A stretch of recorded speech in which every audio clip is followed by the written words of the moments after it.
지난주에 이어서 저희 학부모 간담회 강사로 김현경 전도사님을 초대했습니다. 안녕하세요, 여러분. 지난주에 보신 분들께서도 아마 조금 기억이 가물가물하실 수도 있을 것 같고요.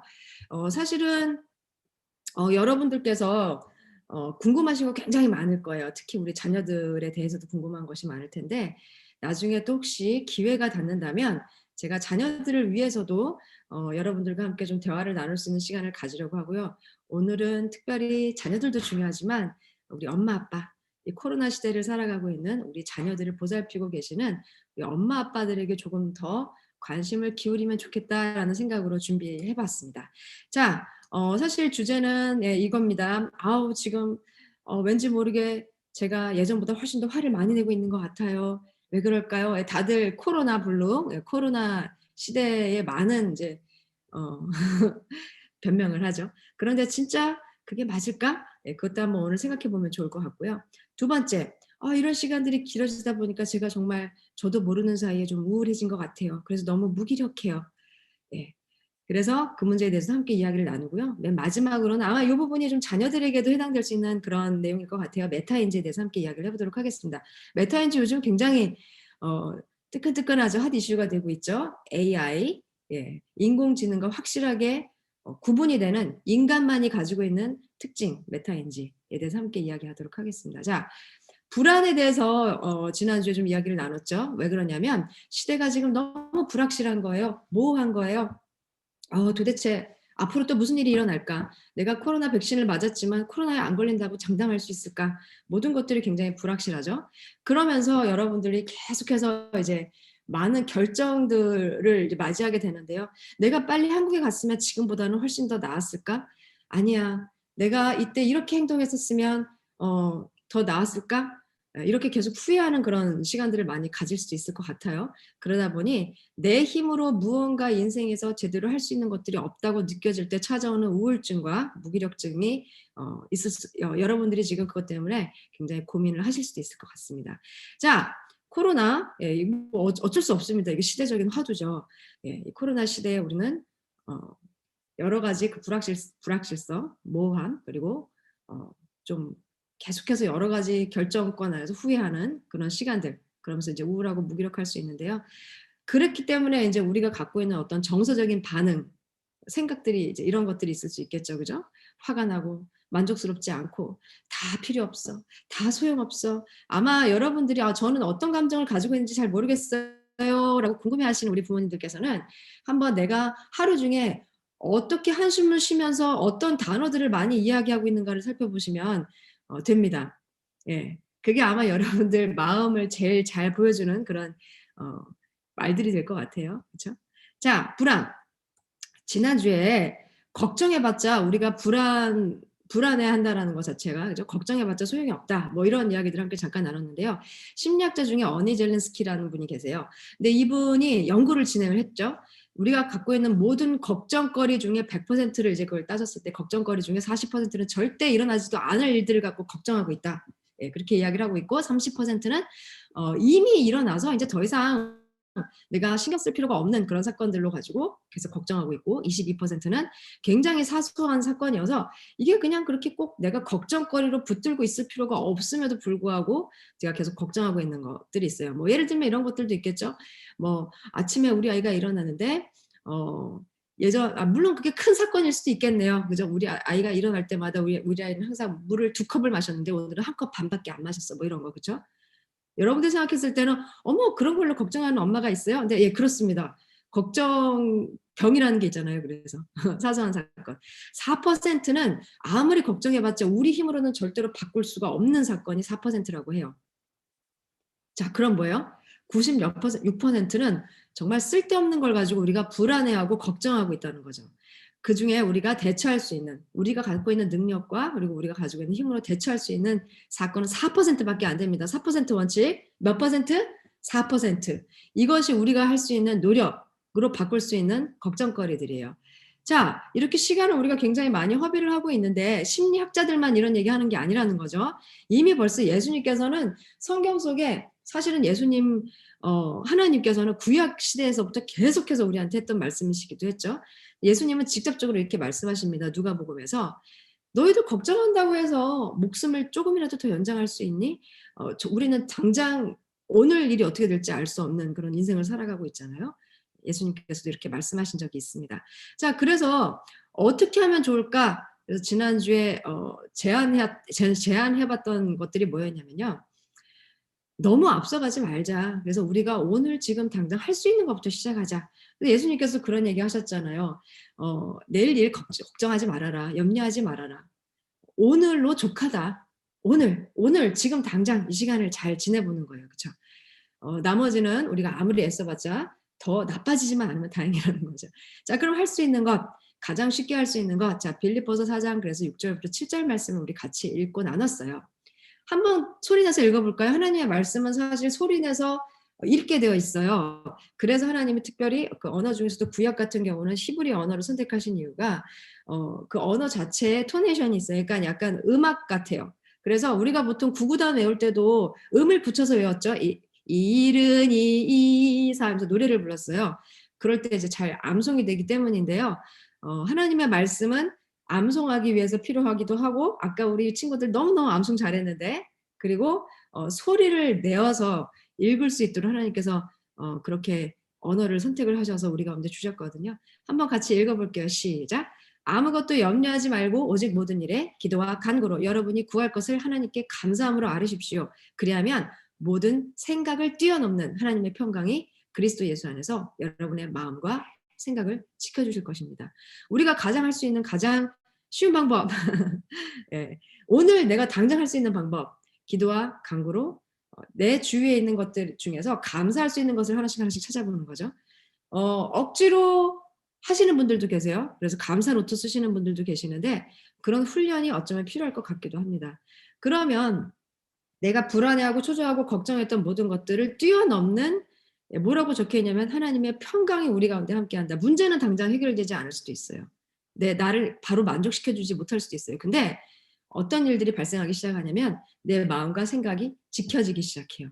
누군가가 지켜주시겠죠? 누구요? 바로 성령님이 지켜주시기 시작합니다. 자, 여러분들 왜 불안할까요? 자, 이거 돌아보는 거 굉장히 필요하다고 했죠. 좀 이따 메타인지랑도 연결시켜서 이야기를 해볼 건데요. 자신을 돌아볼 수 있는 능력이 굉장히 중요하거든요. 여러분들이 일상생활 속에서 하루 중에서 혹은 지난 일주일 동안 내가 가장 많이 들었던 게 뭘까? 가장 많이 보았던 게 뭘까? 그래서 가장 많이 생각했던 게 무엇일까? 한번 돌아보는 게 굉장히 중요할 것 같아요. 그게 여러분들의 현 주소를 알게 해주는 가장 좋은 지표가 됩니다. 뭘 많이 듣고 뭘 많이 보고 무슨 생각 많이 하셨어요? 자, 그런데 이제 이렇게 질문하실 분들이 계실 것 같아요.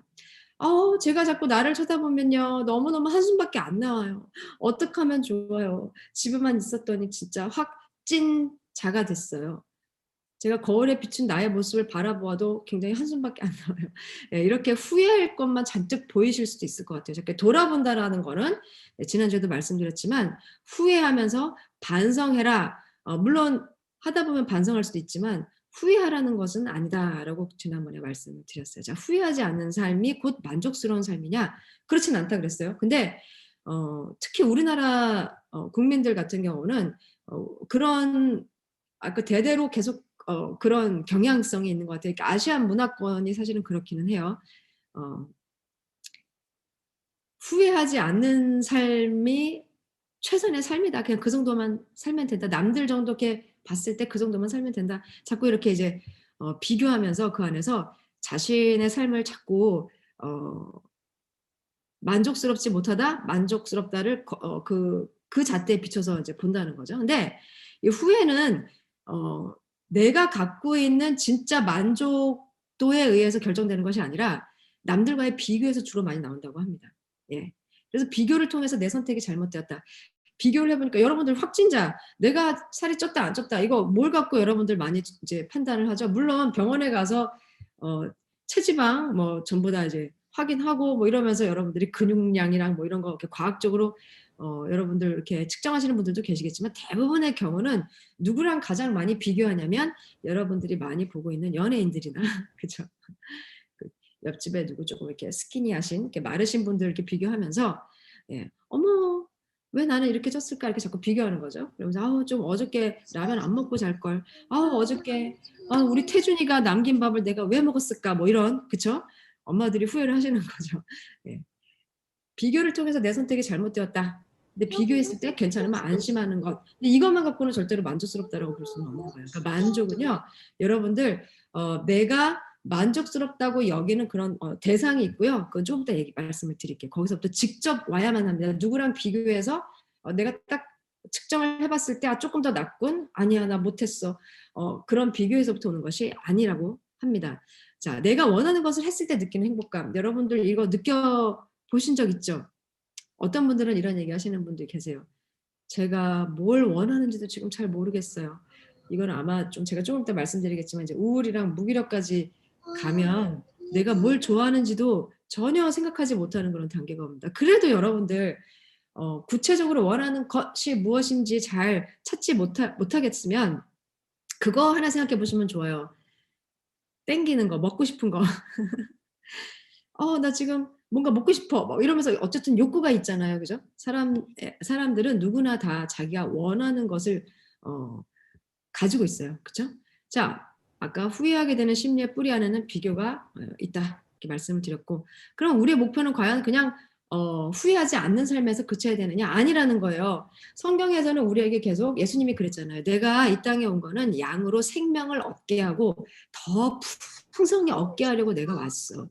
우리 찬양할 때도 예수님은 나의 만족이 되시는 분, 유일하게 나에게 만족을 주시는 분 이런 표현들을 쓰죠. 우리의 목표는 만족하는 삶이 되어야지만 되겠죠. 자, 그래서 근데 이 만족하는 삶은요. 여러분들 그 후회하지 않는 삶이랑은 다르다 그랬어요. 비교는 정말 끝이 없어요. 그래서 절대로 후회 없는 삶. 내가 나중에 눈을 감을 때 정말 후회 없이 살았다. 그러면서 눈을 감는다. 뭐 이런 표현들 많이 쓰잖아요. 근데 여러분들은 이랬으면 좋겠어요. 내가 진짜 만족하면서 살았다. 예, 그렇게 고백할 수 있는 삶이 진짜 크리스천들의 삶인 것 같아요.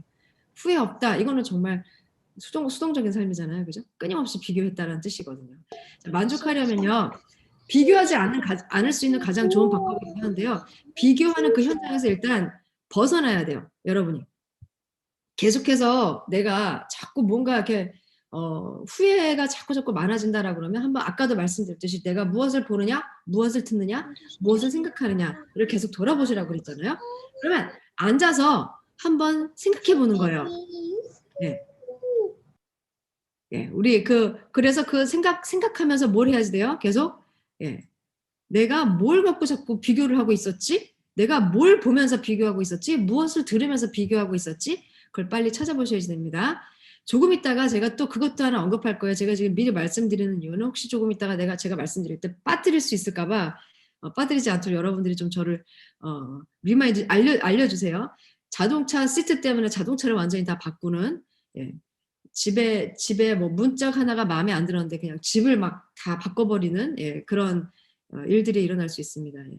벼룩 잡으려다가 초가상간 불태운다 뭐 그런 표현처럼요. 자, 다른 대상과 비교하지 않고 돌아볼 수 있는 그런 충분한 시간이 그래서 여러분들한테 굉장히 필요하다라고 말씀을 드렸어요. 여러분의 프레임을 계속 재정립해야 돼요. 내 갖고 있는 이 프레임이 어디에 갇혀 있는가? 내가 지금 모든 것들을 생각하는 이 틀이 어디에 지금 고정되어 있지 않은가? 다른 데서 지금 좋지 않은 영향을 받는 건 아닐까? 이걸 지금 계속 여러분들이 해보셔야 한다는 거죠. 자, 그래서 저는 이렇게 이야기하고 싶습니다. 만족하는 삶은 맞춤의 삶이다. 맞춤. 여러분들은 이제 이미 벌써 기성복을 입고 많이 계시죠? 예전에는 맞춤복을 입었었어요. 저 때만 해도 이제 맞춤복이라는 게 있었어요.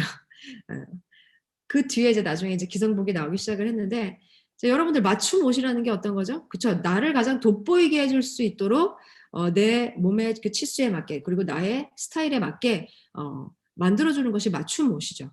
그래서 수제 맞춤 옷은 요즘에 굉장히 비싸죠. 여러분들 잘 그래서 입지 않기도 하지만 한번 생각해 보세요. 내가 생각하는 나의 결점도 잘 감춰줄 수 있으면서 나의 장점을 부각시킬 수 있는 그런 맞춤 옷을 입었을 때 얼마나 예쁘겠어요. 아름답겠어요. 멋지겠어요. 그렇죠? 마찬가지입니다. 만족하는 삶은 우리 맞춤의 삶이에요. 그러니까 저 사람이 사는 것처럼 나도 저 정도의 집을 가지고 있고 저 정도 우리 애가 말 잘 듣고 우리 애가 저렇게 예쁘다. 그러면 그걸로 만족하는 게 아니라 사람들마다 다 다르다는 거예요. 그걸 찾는 것이 굉장히 중요하겠죠. 다른 사람의 인생이 아닌 하나님이 나에게 주신 맞춤의 삶을 찾을 시간을 여러분들이 찾아야 돼요. 그러려면 어떻게 해야 돼요? 우리를 창조하신 창조주 하나님과 같이 하는 시간을 반드시 가져야죠. 거기에 답이 있으니까. 여러분들 알아요. 그죠? 알아요. 안다고요. 근데 못해요. 그럴 시간이 없어요. 애들도 너무 어리고 러닝 그죠? 계속 했을 때 얼마나 힘들었어요. 자, 근데 제가 제안을 좀 해드리고 싶어요. 은밀한 골방에서의 시간은 누구나 다 필요해요. 예. 아이들도 사실은 좀 필요합니다. 그래서 생각 의자 뭐 이런 거 주잖아요. 자기 돌아보는 시간 가질 때 체벌할 때 제일 많이 쓰는 것 중에 하나가 생각하는 의자. 자, 근데 여기서 잠깐 제가 팁을 하나 드리자면 생각하는 의자에 지금 3세에서 4세 반 부모님들 계시죠? 3세에서 4세 반 부모님들 절대로 5분 이상 앉히지 마셔야지 돼요. 예, 그러니까 개인 차이가 있긴 한데요. 친구들이 하나에 집중할 수 있는, 그러니까 무언가 활동에 한 가지 활동에 집중할 수 있는 일반적인 그 시간이 있어요. 그걸 타임스팬, 그 타임스팬. 그러니까 친구들이 계속해서 집중할 수 있는 시간이 3세에서부터 4세는 5분에서 길어야 8분 정도밖에 안 된다고 해요. 그래서 우리 그 3, 4세 자녀 혹은 학생을 이제 맞이하는 그 교육기관에서는 한 가지 활동을 길게 하지 않습니다. 여러분들이 잘 아는 저 때도 우리 아이들한테 많이 보여주긴 했는데 방구대장 뿡뿡이라든지 뭐 텔레토비 제가 너무 옛날 거 얘기하나요? 심지어는 뭐 요즘에 여러분들 그 교육 프로그램들 이렇게 보시면 어린 친구들 프로그램들은 섹션마다 굉장히 5분에서 좀 더 길어봤자 그쵸? 한 6분, 7분 안에 굉장히 빠르게 전환을 해요. 예금 예배도 보면 선생님들 계속 돌아가면서 나오셔서 그죠? 말씀맨도 하시고 그리고 아까 주기도문 선생님 또 따로 나오셔서 하시고 또 목사님 설교하시고 그러면서 계속해서 다채롭게 시간을 꾸며가고 있잖아요. 그렇죠? 예, 그런 이유가 친구들이 한 가지에 집중할 수 있는 시간이 짧기 때문이고요. 이게 우리 아이가 뭔가 문제가 있어서 그런 거 아니에요. 그게 정상이에요. 한 아이가 오랫동안 한 가지 활동을 한 30분, 1시간이고 계속 하잖아요. 그러면 둘 중에 하나입니다. 그 친구가 굉장히 빨리 철이 들었거나 빨리 철이 들었거나 거의 없습니다. 세상에 0.0.0000001%도 안 됩니다. 혹은 다른 문제가 있기 때문에 그래요. 그래서 여러분들 혹시 그 3, 4세 자녀를 둔 여러분들 우리 아이는요 한 가지 활동을 굉장히 차분하게 앉아서 오랫동안 해요. 그거 절대로 칭찬으로 생각하지 마셔야지 돼요. 잘 관찰해 보셔야지 돼요. 그 30분 동안 한 가지를 하는 것 같지만 또 그 아이는 그 안에서 자기 나름대로의 시간을 5분 단위로 쪼개서 다양하게 하고 있을 수도 있고요. 아니면 진짜 상담을 받아야 되는 상황일 수도 있어요. 그래서 다시 말하자면 뭘까요? 3, 4세 요 정도 5세 정도까지 친구들은 정신없이 돌아다니는 게 맞아요. "너 똑바로 앉아 있지 못해? 왜 이렇게 잠시를 가만히 있지 못하니?"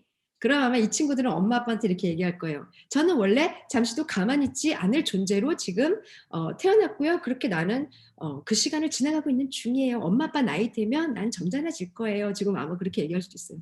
네. 그래서 그렇게 다니는 걸 용납을 해 주라. 그래서 이제 타임 아까도 말했듯이 그 은밀한 그러니까 자기를 돌아보는 반성하는 시간 의자를 절대로 5분 이상 앉게 하면 안 되고요.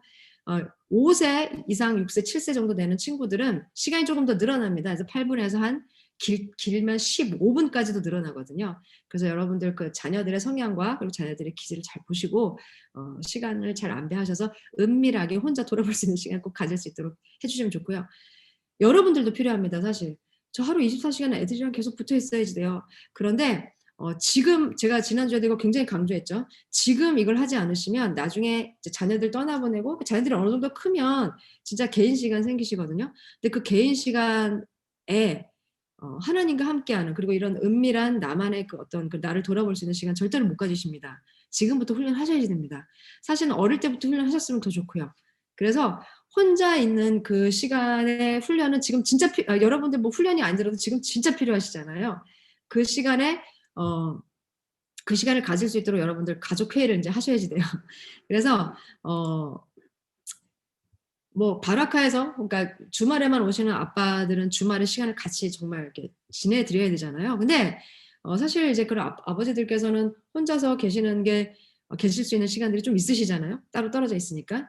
그래서 주말에 혹시 이제 아빠를 만나는 가정 같은 경우는 단 1시간이라도 엄마를 좀 밖으로 내보내면 제일 좋습니다. 사실은 그 공간 안에 있지 않은 것이 가장 좋다고 합니다. 인지심리학자들의 말에 의하면 우리의 뇌는 걸어 나가서 내가 발로 이렇게 걸어 나가서 떠나는 그 순간 뇌도 같이 떠나기 때문에 그것을 권장한다고 해요. 그래서 잠시 밖에 나가서 조용하게 산책을 하시든지 아니면 뭐 어디 이렇게 카페 같은 데 가셔서 글을 쓰시든지 아니면 가만히 앉아 계셔도 괜찮아요. 그런데 한 가지 주의할 사항이 있어요. 쇼핑하러 돌아다니지는 마세요. 예. 그러니까 뭐 그리고 누구를 만나서 수다 떨지는 마세요. 그러니까 뭐 그런 사람들을 만나는 것도 중요하긴 한데요. 혼자서 있는 그 시간이 굉장히 필요합니다. 그게 바로 예수님께서 강조하셨던 은밀한 골방에서의 시간이고요. 그런 시간이 있지 않으면 절대로 자기를 돌아볼 수가 없어요. 반추할 수 있는 그런 기회를 가질 수가 없습니다. 혼자 있을 때 여러분들 내 속에 내가 너무 또 많아요. 자괴감이 느껴져요. 너무너무 슬퍼서 막 눈물이 쏟아졌어요. 그러면 펑펑 우셔야지 됩니다. 그럴 펑펑 울어도 괜찮은 공간을 그래서 여러분들만의 공간을 찾는 것이 굉장히 중요해요. 반드시 가지셔야 됩니다. 1시간이 안 되면 30분이라도. 저희 남편은요. 한 달에 한 번씩 오는데 어떻게 하죠? 제가 그래서 제안 드렸던 거는 그래서 이제 그 플레이 데이트 같은 거 해서 좀 약간 이제 다른 그 가정에 있는 자녀도 서로 맡아주기, 예, 좀 마음 맞는 가정을 찾아서 서로 맡아주기 이런 것들도 좀 하시면 좋겠습니다. 자, 잠깐 스트레칭하는 시간 가지도록 하겠습니다. 지난 시간에도 가졌는데요. 자, 양손을 다시 깍지 끼고 자, 머리 위로 천천히 뻗으시고요. 우리 친구들도 따라해보세요. 우와, 자, 다리를 이제 꼬고 앉아서 허리를 비틀도록 하겠습니다. 자, 오른쪽으로 비트시고 자, 다시 반대로 왼쪽으로 비트시고 네, 양손을 깍지 껴서 머리 위로 올리고 자, 오른쪽으로 아이고 아이고 아이고 아이고 아이고 아이고 아이고 네, 왼쪽으로 아이고 아이고 아이고 아이고 네, 그리고 깍지 낀 손바닥을 예, 앞으로 쭉 내밀고 머리를 굽히고 예, 네, 뚜뚜뚝 소리 나셨어요? 자, 몸을 한번 움직여 보았습니다. 자, 여러분들 불안 속에다 아우 정말 짜증나네. 짜증나네. 맨날 짜증나. 왜 이렇게 짜증나는지 몰라. 자, 그래서 이제 화를 다스리는 법에 대해서 지난주에도 좀 나눴는데요. 자, 이런 감정의 원인은 예, 바로 내 속에 불안 때문이다, 두려움 때문이다, 초조함 때문이다, 뜻하는 대로 잘 되지 않았기 때문이다. 뭐 이렇게 얘기하고 있고요. 가장 일반적인 감정이에요. 화나는 걸 너무 비정상적으로만 또 여기실 필요는 없어요. 그래, 사람이라면 화를 낼 수 있어요. 라고 생각하면 좋겠습니다. 그래서 지난주에 의지력과 감정에 대해서 말씀드렸고요. 의지력은 총량의 법칙이 있어서 사람들마다 다 일정하게 어느 정도 정해지고 태어난 것 같아요. 조금 더 많은 의지력을 가진 사람들이 있고 우리가 비교해 봤을 때 이것도 그렇지 않은 경우도 있지만 이건 여러분들에게 가장 잘 맞기 때문에 그 정도의 양을 갖고 태어났고요. 그래서 의지력을 아침부터 내가 저녁까지 쭉 사용하는 데는 한계가 있고 이 의지력을 내가 사용하는데 넘어서게 되면 그동안 결심했던 것들도 막 무너지기 시작하고요. 내가 올해는 다이어트를 하려고 했었는데 오늘 너무너무 스트레스 받는 일이 많이 나서 내 의지력이 바닥에 났어. 그래서 오늘은 크리스피 도넛을 좀 시켜갖고 한 판을 다 먹어야 되겠어. 이런 식으로 이제 금방 의지가 무너진다는 거죠. 근데 감정은 총량의 법칙을 따르지 않고 유지되고 전염이 됩니다. 그래서 이 감정이죠, 화도. 그래서 이제 의지력은 총량의 법칙을 따르기 때문에 첫 번째 제가 지난번에 말씀드린 것처럼 내가 모든 걸 다 참을 수 있다라고 생각하면 절대로 안 됩니다. 그래서 자신을 맹신하지 말고 항상 연약함을 인정하고 그리고 내 의지의 총량이 얼마나 될지 내 바닥은 어디까지일지를 솔직하게 가늠해 보는 게 굉장히 중요합니다. 자기를 너무 자꾸 착한 사람으로 여러분들 이렇게 포장하지 마세요. 괜찮아요. 우리는 다 똑같은 그런 고민을 가지고 있죠. 마찬가지로 시편을 쓴 이 시편 기자도 자기의 의지력, 자기의 한계에 도달해서 내가 목이 말라서 주님을 찾습니다. 내가 어디서 하나님을 어떻게 만날까요? 예, 이렇게 하소연하는 장면들도 있어요. 자, 여러분 의지력은 총량의 법칙 따르고요. 그래서 솔직함 그리고 인정할 수 있는 용기 그리고 나는 도움이 필요하다. 역시 돌아보았을 때 내가 무슨 도움이 얼만큼 필요한지를 알 수 있죠. 그렇죠? 그래서 그런 기회가 필요합니다. 나 오늘 의지를 다 썼어요. 근데 갑자기 옆집에서 이제 와서 또다시 나의 의지를 실험하려고 하는 어떤 그런 시도가 보여요. 그럼 어떡하라 그랬죠, 제가? 예, 지난주에? 예, 도망가야 됩니다. 예, 그러니까 전화도 어떨 때는 조금 이렇게 받지 말고요. 좀 두시고요. 카톡도 바로 답하지 말고 좀 두셔야 될 때가 있어요. 내 의지를 조금 더 점검하고 내가 지금 답할 수 있는 상황이 아니야. 이거 답했다가는 나는 완전 화를 낼 것 같아. 그러면 잠깐 그냥 멈추시라고 했죠. 감정은 총량의 법칙 따르지 않고 유지 전염이 되기 때문에 좋은 감정은 그냥 전염되게 내버려 두고 나쁜 감정은 어떻게 하라 그랬죠? 차단하라고 해서 제가 경계선을 두라고 말씀드렸어요. 이탈리아 실험, 날씨 좋은 날, 나쁜 날, 어떤 남자 를 이제 그 카페가 많은 곳에 이게 딱 연구원을 투입시킨 다음에 이제 쭉 돌아다니면서 여자들에게 전화번호를 물어봤어요. 날씨 좋은 날은 40% 이상 전화번호를 주고요. 그다음에 나쁜 날은 많아야 15%밖에 주지 않는다. 이게 뭐냐면 좋은 기분, 좋은 감정을 가진 사람들은 낯선 사람들에게도 그 좋은 감정 그대로 그 사람이 어떤 사람인지 모름에도 불구하고 저 사람은 괜찮은 사람일 거야 라는 감정을 그대로 유지하고 있기 때문에 이런 실험 결과가 나오는 거고요. 날씨가 좋지 않은 날은 왠지 모르게 나도 기분이 좋지 않고 감정적으로도 거기에 치우쳤기 때문에 저 사람을 봤을 때 저 사람 왠지 모르게 좀 기분이 안 좋아. 그래서 이런 반응을 보인다고 합니다. 자, 경계선. 여러분 상대방이 좋은 감정 갖고 있어요. 지난주에 제가 이제 남편의 이야기를 이제 하나 예를 들었는데요. 문을 딱 열고 들어왔어요. 기분이 너무 좋은 거예요, 남편이. 그죠? 근데 문을 딱 열었는데 그 집이 막 이렇게 어수선하게 어지러울 때가 있을 거예요. 평소 때 같았으면 좀 들어왔을 때 굉장히 짜증이 났을 텐데 기분이 너무 좋았기 때문에 그대로 그냥 좋은 기분으로 들어왔어요. 그럴 때 이제 여러분 뭐가 그렇게 기분이 좋아라고 절대로 묻지 말라. 제가 이렇게 말씀드렸어요. 경계선을 두지 말고 계속 그 감정이 그대로 유지될 수 있도록 어떻게 하라 그랬죠? 뭐가 이렇게 기분이 좋아가 아니라 그때 남편이 기분 좋을 때 어떻게 해야 돼요? 예. 그 기분 결정해야지 될 거를 그냥 얘기해 버리세요. 하나의 꼼수이기도 합니다. 기분 좋을 때. 뭐 만약에 사야지 된다. 근데 만약에 기분 나쁠 때 얘기하면 안 될 것 같은데 지금 보니까 딱 기분이 좋아. 그러면 왜 이렇게 기분이 좋아라고 물어보면 경계선이 생겨요. 다시 말해서 내가 기분 좋은 거는 밖에서 기분 좋았던 거고 그리고 경계선 쫙 치고 생각해보니까 내가 기분 좋았던 이유는 내가 집에 돌아와서가 아니네? 라고 생각하게 만들면 안 된다는 거죠. 이게 좀 약간 이런 것들을 보면 인간은 참 신비로운 것 같아요. 그렇죠? 그래서 근데 기분이 나쁜 경우에는 반드시 경계선을 만들어줘야지 돼요. 그러니까 기분 나빠서 들어왔어요. 그러면 기분 안 좋은 일 있었어? 라고 물어보면서 경계선을 만들어주면 기분 나쁜 요인과 내가 그 기분 나쁜 감정을 가지고 이 감정을 그대로 유지 전염시키려고 했던 그 시도 사이에 경계선이 생기기 때문에 전염이 일어나지 않습니다. 여러분 자신도 마찬가지예요. 그러니까 나한테는 이런 거 물어봐 주는 사람이 없어요. 자, 가장 좋은 거는 이제 아까 물어보는 거 중요하다 그랬고요. 그래서 그 사람이 스스로 돌아볼 수 있도록 나도 스스로 돌아볼 수 있도록 하는 게 중요하고요. 그리고 여러분들 스스로에게도 경계선 만드는 가장 쉬운 방법은 그냥 있는 그 자리에서 일단 빨리 잠깐 이렇게 탈출하는 방법이 있다고 말씀을 드렸어요. 근데 여러분들 나이가 지금 3, 4세인 아이들이 나를 화나게 만들었어요. 의지력도 지금 바닥에 났어요. 내가 좋지 않은 감정이 있는데 아이가 마침 지나가다가 물컵을 탁 엎었어요. 그래서 물이 쏟아졌어요. 그러면 사실 물을 쏟은 행위는 이 아이는 의도적인 게 아니라 실수였음에도 불구하고 내가 그 전 단계에 화가 이미 나 있기 때문에 훨씬 더 많이 화를 낸다는 거예요. 그죠?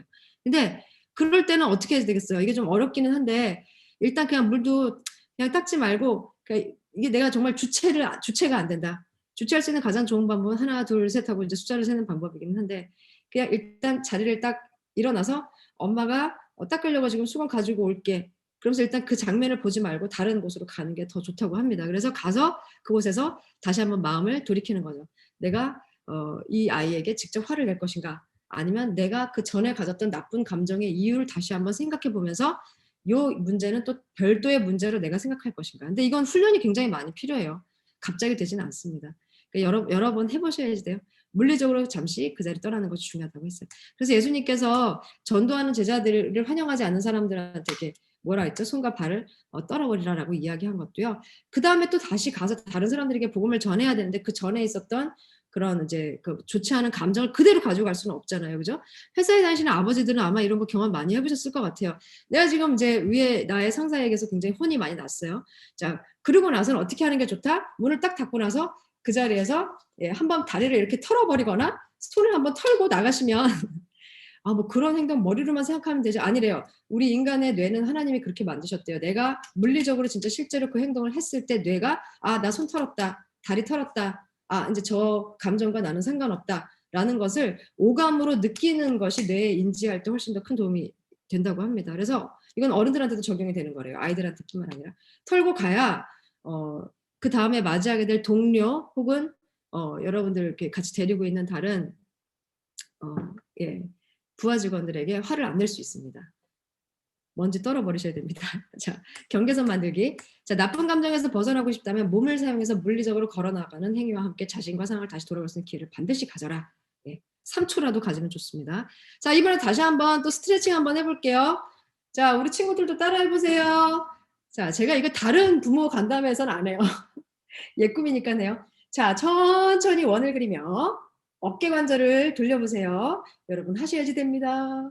네. 예, 굉장히 크게 도움이 될 거예요. 자, 팔을 몸쪽으로 천천히 당겨주세요. 네. 좋아요. 예. 여러분 스트레칭 자주 하세요? 자, 천천히 당겨주시고요. 자, 이번 거 굉장히 고난이도에, 예. 이거 팔 뒤로 한 다음에 어떻게 50견 있으신 분들은 안 될 건데 이거 예, 뒤로 이렇게 눌러보세요. 이거 진짜 시원해요. 네. 한번 해보세요. 자, 또 반대쪽 팔도 예. 그 다음에 등 뒤로 두 손을 맞잡고 고개를 뒤로 예. 자, 여기까지 예, 진행을 했고요. 자, 여러분들 내가 우울증일까 무기력증일까 이거 한번 얘기해 볼게요. 번아웃이라는 말 굉장히 많이 써요. 우리 특히 예쁜 부모님들께서는 이거 굉장히 많이 경험하셨을 거예요.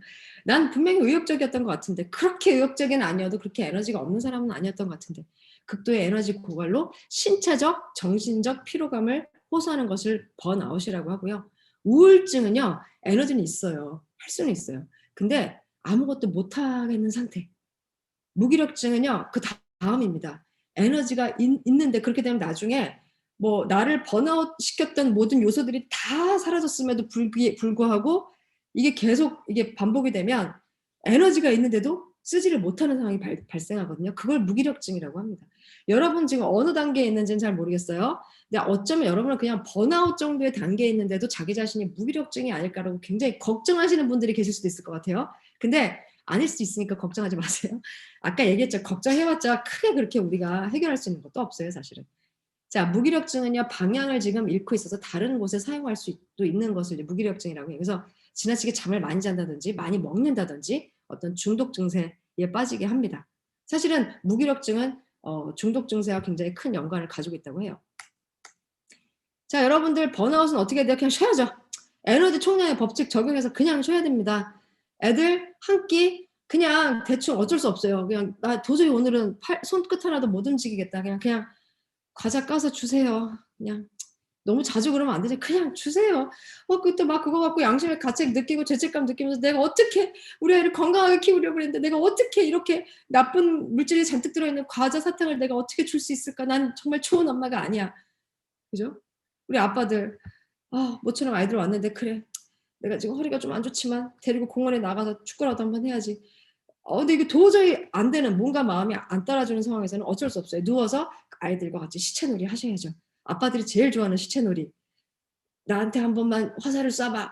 애들 쏘게 만들고 아까 계속 죽어 있는 거예요. 그죠? 뭐라도 해야 되니까. 근데 여러분 쉬셔야 됩니다. 그럴 땐 진짜로 쉬셔야 됩니다.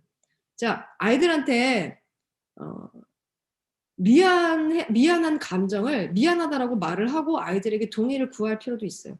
미안해. 엄마가 지금 너무 피곤해. 그래서 내가 지금 조금 쉬려고 해. 나에게 조금만 쉴 수 있는 시간 줄 수 있을까? 예, 근데 우리 3, 4세 어머님은 몇 분마다 한 번씩 쉬셔야 돼요. 예, 5분. 그냥 5분마다 쉬는 법을 찾으셔야죠. 예.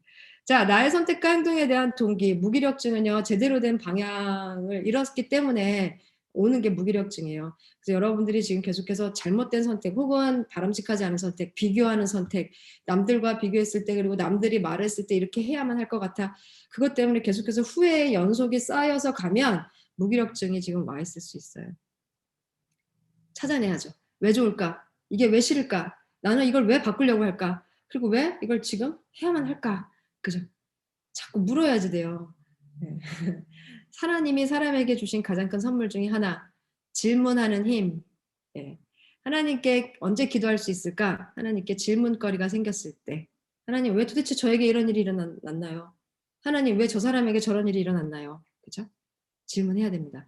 자, 우울증이 이제 무기력증으로 이제 연결이 되죠. 아까 단계별로 드렸는데 지금까지 해온 일이 아무런 의미가 없다고 느낄 때, 해봤자 더 나아질 게 없다라고 생각했을 때, 그러니까 내가 인생의 의미로 여겼던 그 의미가 훼손이 된 거예요. 그럴 때 내가 선택한 것에 대한 믿음이 자꾸 사라지고요. 팬데믹이 그런 걸 우리에게 톡톡히 안겨줬죠. 그죠? 아무리 했는데도 학교가 계속 오픈을 안 하는 거야. 그죠? 아유, 어떻게 하란 말이야. 나는 진짜 최선을 다했는데. 줄어들지 않는 확진자 수, 열리지 않는 학교. 나 아부다비 떠났어야 했나? 뭐 이런. 지금까지 한 게 이거야? 이게 다야? 쓸데없는 짓이었잖아. 이런 마음이 들었을 때 이게 계속 반복이 되면 이제 무기력증에 빠지게 됩니다.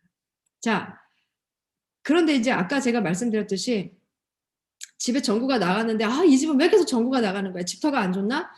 이 집이 좀 시공이 잘못됐나? 그러면서 이제 아까 제가 자동차 시트가 잘못됐는데 자동차를 바꿔야 되나? 이렇게 생각하는 것과 마찬가지라고 했어요. 그러니까 문제점만 찾아서 그 문제점을 가지고 진단을 하면 참 좋을 텐데 이제 이 방향을 상실하게 되면 그 문제점이 있던 그 전체를 다 보는 거예요. 그러니까 이게 이제 나한테로 들어오면 좀 크게 되겠죠. 큰 문제가 되는 거죠. 예를 들면 내가 삶에서 하는 굉장히 사소한 작은 뭐 병이라든지 아니면 습관들이 있을 수 있어요. 잘못된 습관들. 그것만 고치거나 그것만 해결하면 되는데 나는 이거밖에 안 되는 인간이었어. 결국 나는 문제가 많았어. 나는 큰 병에 걸린 게 틀림없어. 이런 식으로 이제 문제를 굉장히 크게 보기 시작한다는 거죠. 예수님도 그런 얘기 하셨잖아요. 그러니까 율법 자체가 문제가 아니었다. 율법은 완벽한 거다. 하나님 주신 아름다운 것이었는데 너희들이 그 율법을 제대로 이해하거나 그것을 지키지 않는 것이 문제였다. 이렇게도 예수님 말씀하셨고. 그리고 여러분들 이런 거 한번 생각해보면 좋겠어요. 여러분들 나 지금 아부다비에서 이런 거 경험하나? 아니요. 아부다비에 살고 있는 것이 문제가 아닐 수도 있어요. 사실 어떤 건지 문제 생각해보는 거죠. 우리 아이가 팬데믹 때문에 학교를 계속 못 가는 게 문제인가? 그럼 그게 왜 문제지? 우리 아이가 제대로 된 교육을 받지 못해서 아이가 피해를 보기 때문에 그걸 내가 문제라고 생각하나? 근데 학교를 가지 않아도 애들이 만약에 행복해한다면 그건 문제가 아닌 거예요. 무슨 말인지 이해가 되세요? 여러분들은 무엇이 그렇게 문제라고 생각하느냐, 그 문제점을 찾아야 돼요. 아니면 학교를 지금 아이들이 안 가고 있는데 우리 애는 행복한데 지금 이 아이를 돌보는 내가 지금 피곤해서 그걸 문제로 생각하고 있는 걸까?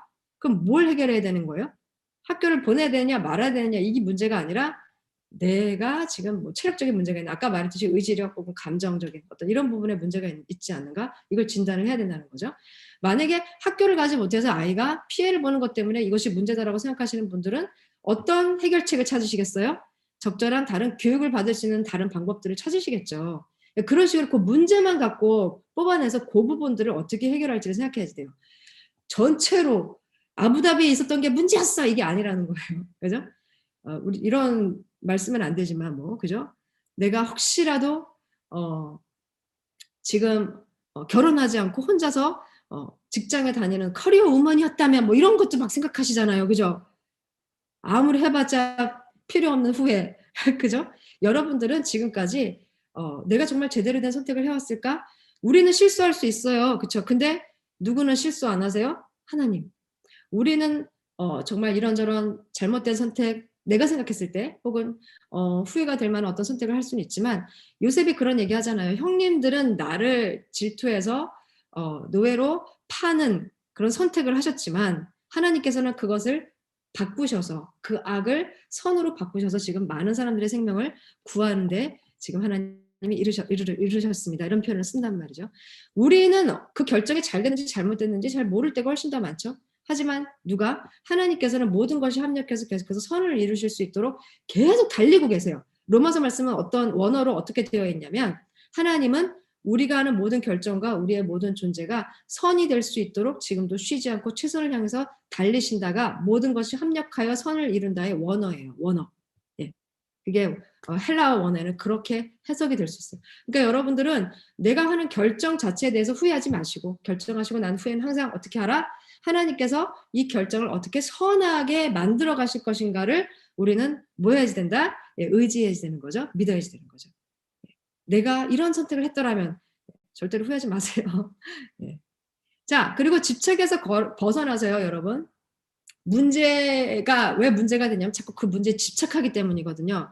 그렇죠? 바꿀 수 있는 건 몇 프로? 4%밖에 없어요. 우리가 걱정하는 100% 중에서 내가 노력해서 바꿀 수 있는 건 4%밖에 안 돼요.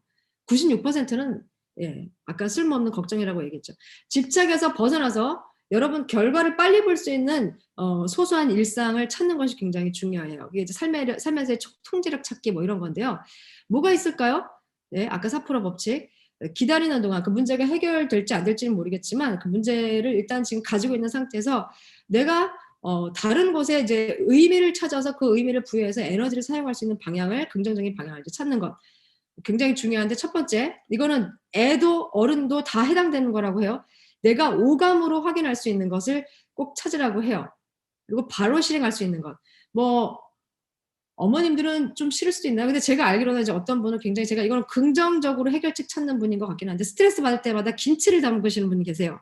김치, 김장하시는 분 계세요. 이게 뭐냐면 오감을 사용해서 봐요. 눈으로 보고 있죠. 김치를 보는 거예요. 그 다음에 이제 이 향기로운 어떤 그런 김치 향을 맡을 수 있죠. 그쵸? 후각. 그 다음에 손으로 계속 조물락 거리죠. 그죠? 촉각. 그죠? 그리고 어때요? 그 김치를 만지고 그 다음에 맛을 봤을 때 그 아삭아삭하는 소리를 듣죠. 청각. 이 모든 오감을 사용했을 때 가장 좋은 스트레스 해소법이 진짜 김장일 수 있어요. 이게 지나친 노동만 되지 않으면. 그리고 어때요? 빠른 결과를 볼 수 있죠. 이분은 정말 영리한 스트레스 해소법을 가지고 계시는 거예요. 거기다가 심지어는 뭐까지 하세요? 김치 배달까지 하시잖아요. 많은 사람들이 그 김치를 받으면서 기뻐하는 모습을 보시면서 그 피드백을 통해서 좋은 감정을 어떻게 하고 있죠? 받는 거예요. 아까 말했듯이 좋은 감정은 총량이 없어요. 받으면 받을수록 무한하게 나에게 넘쳐 흘러와요. 그렇죠? 저는 이분의 방법을 굉장히 추천해드리고 싶습니다. 그 빵을 굽는 분들도 계시죠? 그렇죠? 그리고 어떤 분들은 설거지가 그렇게 좋다고 하시는 분도 계세요. 청소가 좋다고 하시는 분도 있고, 일단 몸을 움직이라라고 얘기를 하고 있어요. 이거는 심리학자들도 많이 상담할 때 사용하는 방법입니다. 두 번째, 그래, 내가 나중에 한국에 가서 피트니스 거기에 뭐 좀 내가 그거 하나 끊어갖고 짐 다니면서 그래서 운동해야지가 아니라 지금 당장 할 수 있는 걸 찾아야 돼요. 일어나서 빨리 옷을 입고 세수 안 해도 모자 쓰고 마스크 쓰고 동네 한 바퀴 돌아야지, 이런 식으로. 예. 할 수 있는 것, 그런 걸 찾으면 좋겠습니다. 바로 할 수 있는 것. 그리고 비교하지 마시고요. 저 사람이 저렇게 했더니 좋다고 하더라가 아니라, 아까 말했듯이 김장이 됐든 베이킹이 됐든, 그리고 혹시 우리 아버지들께서는 뭐 가끔씩 거울 놓고 이렇게 몸 만들게 하시는 분들도 계시더라고요. 내가 예전에 나의 전성기를 되찾으리 이러면서 이렇게 막 식스팩 보시면서 이렇게 내가 스스로 만족을 얻을 수 있는 것을 한번 찾아보면 좋겠습니다. 맞춤의 삶. 자, 여러분들 위로가 아니라 격려해 줄 수 있는 사람을 만나라. 이게 이제 세 번째 방법인데요. 주위에서 이제 여러분들 이제 사람들을 이렇게 만나서 위로를 이렇게 받고 싶어 하시잖아요. 상처가 있는 사람들한테 필요한 건 위로가 맞습니다. 근데 상당히 많은 분들이 상처가 아니라 그냥 무기력증, 내가 정말 뭔가를 하고 싶은지 하고 싶지 않은지를 잘 모르고 있는 그런 상황에 있는 사람들에게는요, 정신 차리게 해주는 사람이 필요하다고 합니다. 여러분 그 인맥 중에서 반드시 나를 정신 차리게 해주는 사람. 근데 뭐 물론 이렇게 조언을 들으면 기분이 좀 안 좋을 수는 있어요. 근데 정말 나를 사랑해주고 나를 염려해주고, 그리고 굉장히 지혜로운 사람들이 주위에 그래도 적어도 한 분은 계실 거예요. 그죠? 정신 차리게 해주는 사람을 정기적으로 만나시는 것이 중요합니다. 그죠? 그래서 진짜 문제랑 싫은 감정을 구분해 줄 수 있는 거. 아까 말했듯이 그냥 나는 자동차 시트가 낡아서 싫은데 자동차 자체가 다 문제가 있는 것처럼 생각해서 자동차를 바꿔야지. 네. 그죠? 빈대 잡으려다가 초가상간 태워야지. 뭐 이런. 그죠? 그걸 구분해 줄 수 있는 사람, 객관적으로 나를 평가해 줄 수 있는 사람, 나를 잘하는 것도 얘기해 줄 수 있고, 와서 계속 혼내고 나를 계속 뭐라 그러죠? 이렇게 잘못된 것만 지적하는 그런 분들한테는 솔직히 격려가 안 되잖아요. 그리고 방향성을 제시해 줄 수 있는 분들 찾으면 좋습니다. 자, 손목 스트레칭 하고 싶지만 지금 시간이 없기 때문에 지나가겠습니다. 우리 아이, 여러분들 이제 마지막 내용을 나누기 전에 앞에서 나눈 내용 중에서 가장 기억나는 단어를 생각한다면 뭐가 있을까요? 예, 아마 돌아보기 뭐 이런 것 좀 정도 생각할 수 있을 것 같아요. 자, 메타인지가 뭔지 빨리 설명하겠습니다. 이런 겁니다. 내가 기억하고, 그리고 아까 오감으로 느꼈던 모든 느낌들, 그리고 내가 지각하는 모든 것들을 인식하고 난 후에 이것을 적절하게 사용해서 완벽하게 판단하고 실행하는 능력, 그래서 의사결정과 관련 있는 것을 메타인지라고 합니다. 그래서 아는 것과 모르는 것을 구분할 수 있고, 할 수 있는 것과 할 수 없는 것이 무엇인지를 구분할 수 있는 것. 이게 굉장히 중요해요. 결국 뭐예요? 나 자신을 아는 것, 너 자신을 알라. 이게 메타인지예요. 예. 메타인지 특징, 첫 번째는 익숙한 것을 잘 기억해서 습득할 수 있는 능력이 있습니다. 자, 우리나라 수도 어디예요? 예, 서울입니다. 그럼 여러분 물어볼게요. 세상에서 101번째로 큰 도시는 어딜까요? 이렇게 물어보면 사람들은 대부분 잘 모르겠어요. 혹은 서울인가요? 하고 물어봐요. 왜 그럴까요? 앞에서 이제 내가 수도는 누구입니까? 라고 물어봤기 때문에 그것과 연관이 있나? 그래서 연관지어서 이렇게 생각합니다. 전혀 다른 캐테고리인데도 불구하고, 그죠? 근데 AI는 세상에서 101번째로 큰 도시를 검색할 때 여러 가지 이제 막 자료들을 막 가져와서 이렇게 데이터를 돌리죠. 그러면서 다시 질문을 합니다. 이게 쉬리가 하는 실수 중에 하나이기도 해요. 아이폰에. 어떤 질문을 던지냐면, 넓이를 얘기하는 건가요? 아니면 인구수를 얘기하는 건가요? 다시 한번 물어봐요. 그쵸? 근데 사람들은 불필요한 정보에 대해서는 어떻게 합니까? 그냥 쳐내버리는 거예요. 101번째로 큰 도시는? 몰라요. 왜요? 알 필요가 없어요. 내가 그 사는데 별로 지장 없어. 내가 101번째로 큰 도시 알아서 내가 사는데 무슨 큰 문제가 있겠지? 있을까? 그죠? 있을까? 없을까? 그죠? 없다라고 생각하니까 그냥 아예 알아보려고 하지 않은 사람들이 훨씬 많죠. 우리의 인간의 뇌는 필요한 것만 추려내서 효율성을 극대화하는 그런 능력이 있고, 이건 AI가 절대로 할 수 없는 거라고 합니다. 자, 그리고 두 번째 메타인지, 익숙한 것에 대해 그러다 보니까 오류를 일으키는 경우가 많아요. 내가 잘 알고 있다고 착각하다 보니까 섣부르게 판단합니다. 여러분 아이에 대해서 잘 알고 계신다고 생각해요? 예수님께서 야, 안식일 잘하는 너희들에게 내가 안식일을 너희들이 잘 제대로 이해하지 못했다라고 예수님이 이야기해 주시는 그런 내용들이 굉장히 많죠. 성경 속에서 한번 찾아보시면 좋을 것 같습니다. 예수님도 그대로 이야기를 하셨고요. 그러려면 우리가 익숙함의 오류에서 이제 벗어나기 위해서 무언가 노력을 해야 되겠죠. 그렇죠? 이게 만약에 잘못될 수도 있다고 한다면, 정기적으로 항상 그래서 인간은 새로운 경험이 필요하다고 합니다. 자, 3개월이 지나면요, 우리가 새롭게 알았다라고 내용하는 새롭게 알았다고 했던 모든 내용들이 전부 다 습관이 된다고 합니다. 3개월만 지나면 새 것이 아니게 되는 거예요. 그래서 익숙함이 주는 함정에서 벗어나기 위해서는 항상 우리가 새로운 정보를 맞닥뜨리는 것이 무척 중요한데요. 많은 사람들이 걷기를 추천합니다. 제가 아까도 계속 말씀드렸지만 그냥 익숙한 곳을 놔두고 목적 없이 걸으라고 합니다. 진짜 그러면 목적을 발견할 수 있는 기회가 생긴대요. 그래서 걸으러 나갈 때는요, 여러분을 익숙하게 만들어주는 가장 좋은 도구인 휴대폰이랑 지갑을 두고 나가라라는 얘기를 굉장히 많이 하네요. 그러니까 모험을 하라는 얘기 같아요. 자, 그리고 메타인지에서 중요한 건 아까 5감, 6감 이거 중요하다고 얘기했죠. 자, 여기에 보면 신체, 행동, 감각이 우리 결정에 많은 영향을 미친다고 해요. 그래서 면접을 할 때 면접관들한테 찬 음료, 뜨거운 음료 이렇게 나눠서 줬더니 찬 음료를 받아 들고 면접하러 들어간 면접관들은요, 굉장히 냉철하게 그 면접 온 사람들을 이렇게 판단하고요. 뜨거운 음료를 갖고 들어간 사람들은 훨씬 더 훈훈하게, 그렇죠? 조금 더 관대하게 사람들을 평가했다고 합니다. 실제로 연구 조사 결과에 이렇게 나왔대요. 자, 체화된 인지 현상 이렇게 얘기하는데요. 그러니까 여러분들 그런 거예요. 그러니까 좋은 사람들을 만났을 때 왜 맛있는 걸 먹냐면요.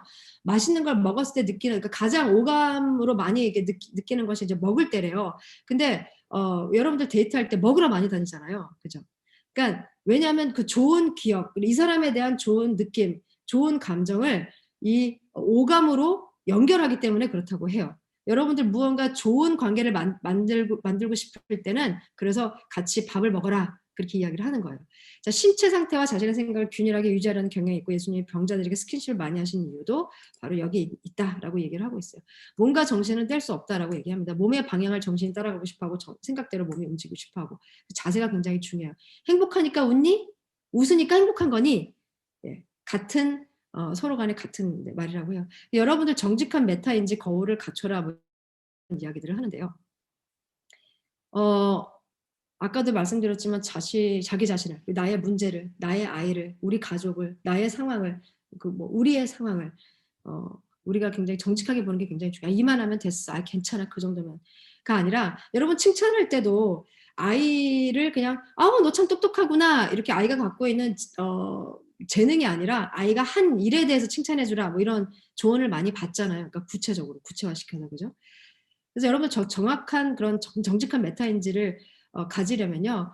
돌아보기를 계속 해야지 돼요. 아까 제가 말씀드렸듯이 우리의 은밀한 골방이 정말 필요하다. 이게 결국 오늘의 결론이 될 것 같고요. 내가 정말 잘 알고 있나? 부족한 부분이 있을까? 내가 혹은 우리 아이에 대해서 내가 이렇게, 우리 남편에 대해서, 내 아내에 대해서 내가 이렇게 생각했는데 이게 다가 아닐 수도 있겠구나. 그걸 항상 여러분들 겸손하게 인정하는 것이 굉장히 중요합니다. 그래서 과잉 기대하거나 섣부르게 판단하거나 하지 않아야 되고요. 스스로를 돌아볼 수 있는 시간이 굉장히 중요하다고요. 이거는 우리 그 성경에서도 예수님께서 그런 얘기 많이 하고요. 기독교에서도 그런 얘기 많이 하고요. 설교 시간에도 그런 얘기 많이 하잖아요. 너 자신을 잘 돌아봐야만 합니다. 너의 눈에 들보를 먼저 본 후에 다른 사람을 보라. 이런 얘기 되게 많이 하잖아요. 다른 사람에게도 그 기회를 줘야 됩니다. 우리 남편에게도, 우리 아내에게도, 우리 아이에게도 재촉하지 말고 기다리는 시간이 필요하다. 시행착오가 없는 완벽한 인간은 메타인지의 기회를 가질 수가 없다고 해요. 여러분 실수 많이 해도 되고요. 우리 아이들도 마찬가지고요. 그렇죠? 네. 어떻게 참아야 하느냐는 아까 제가 앞에 말씀드렸어요. 자, 성향과 성숙. 자, 하나님께서 경이롭게 만드신 모든 인간은 각각 다른 성향을 가지고 있습니다. 네. 이거는 바뀌지 않는다고 해요. 어떤 성격 그 테스트를 해도 그래요. 그런데 성숙을 향해 나아갈 책임이 있습니다. 그래서 인격은 다른 사람과의 관계 속에서 자신을 돌아볼 줄 알았을 때 갖추게 되고, 그러니까 성격, 성향이 바뀌는 것이 아니라 인격이 바뀌는 거예요. 우리의 캐릭터가 바뀌었다라고 얘기했을 때는 하나님이 주신 고유의 형질이 바뀌는 것이 아니고 우리의 인격이 성숙함으로 나아가기 때문에 우리 사람이 변한다라는 표현을 그때 씁니다. 자, 그래서 예꾼 예배는 어떠해야만 할까요? 하나님의 형상으로 창조된 우리에게 하나님이 주신 메타인지로 자신을 돌아보며 우리의 몸과 방향, 우리의 태도를 우리의 생각과 일치할 수 있는 그런 예배, 그런 아이들이 될 수 있도록 하면 참 좋겠고요. 그래서 여러분들 예배 드릴 때 조금 피곤하시더라도 우리 친구들 머리 빗겨주시고 옷 단정하게 해주시고, 아까 말했듯이 오감은 우리의 인지에 그대로 연결이 된다고 그랬어요. 아이들이 누워서 예배를 드리면 우리의 뇌에서도 아 그렇구나, 예배는 그냥 누워서 드릴 정도이구나 라고 인지한다고 해요. 마음만 그렇게 안 먹으면 되죠. 그렇지 않다고 해요. 하나님 그렇게 안 만드셨어요, 우리를. 그래서 구약의 제사에도 보면 향을 맡고 불로 우리 죄를 태우고 이걸 직접 다 보게 하시잖아요. 그죠? 하나님 대단하시죠? 그걸 어릴 때부터 우리 그 굉장히 오래된 그 구약 시대 때부터 아주 어린 아이들이 그걸 보면서 자라게 하신 거예요. 죄가 이렇게 심각하구나. 하나님과 함께 할 때 이 화목제, 이 향은 이렇게 아름다운 거구나. 그래서 여러분들, 우리 친구들이 여러분들이 생각하는 그런 정말 아름다운 삶을 살길 원한다. 그리고 나 역시 그렇게 살길 원한다. 그럼 여러분 한번 내가 무기력증에 빠진 것 같아. 한번 화장을 한번 해보세요. 집에서 우리 어머님들은. 그렇죠? 그리고 우리 아빠들은 어떻게 하면 좋을까요? 나는 화장을 안 해요. 요즘 남자들도 화장을 하는데 예. 한번 내 이 모습을 좀 바꿔본다든지 나의 태도를 바꿔본다든지 이런 방식으로 우리의 삶을 좀 이렇게 내가 돌아보는 대로 나의 모습도 같이 바뀔 수 있는, 일치할 수 있는 그런 지점이 어딘지를 계속 찾아보면 정말 좋을 것 같습니다. 여기까지입니다. 사실은 질문도 좀 받고 같이 기도하는 시간도 가지고 그러면 너무 좋을 텐데 많은 내용이 한 번에 쑥 지나갔어요. 그래서 너무너무 죄송해요. 그리고 제가 이제 파워웨이브 예배를 드리러 또 좀 가야지 될 것 같아요. 지난주에도 말씀드렸지만 혹시 여러분들 이렇게 개인적으로 내가 조금 문제 상황에 있는 것 같습니다. 혹은 조금 더 많은 내용들을 함께 나눴으면 좋겠습니다. 그런 마음이 드시는 분들께서는요, 부담 없이 언제든지 연락을 주시길 바라겠습니다. 그리고 개인적으로 만남이 필요하신 분들은 연락 주세요. 장재영 목사님 통해서 알려주셔도 좋겠습니다. 그리고 나중에 좀 더 시간이 되면요, 이거 외에도 너무나도 여러분들과 함께 나누고 싶은 좋은 내용들이 많은데 오늘 두루마리 주지 또 못했네. 여기까지입니다. 네, 목사님께서 기도해 주시고 마무리해 주시면 될 것 같아요. 예. 네, 지난주 그리고 이번 주 네, 저희 학부모 간담회를 네, 섬겨주신 우리 김혜경 전도사님께 우리 감사하다고 우리 박수 한번 드리도록 하겠습니다. 수고 많으셨습니다. 네, 제가 기도하고 네, 오늘 학부모 간담회 네, 마치도록 하겠습니다. 하나님 아버지 감사합니다. 2021년 상반기 학부모 간담회를 이렇게 좋은 시간으로 할 수 있도록 주님 허락해 주심에 감사합니다. 하나님 아버지, 주님께서 저희 선생님들 그리고 저희 부모님들 그리고 우리 아이들 한 사람 한 사람 자신을 돌아보는 시간을 갖게 하여 주시고 언제나 주님을 향하는 그 마음이 몸과 마음이 하나로 일치되는 삶을 살 수 있도록 주님 앞에 서는 자들이 되게 하여 주시옵소서. 오늘 예배뿐만 아니라 그리고 앞으로의 모든 삶 가운데서도 주님 앞에 바로 서는 자들 되게 하여 주시옵소서. 예수님 이름으로 기도합니다. 아멘.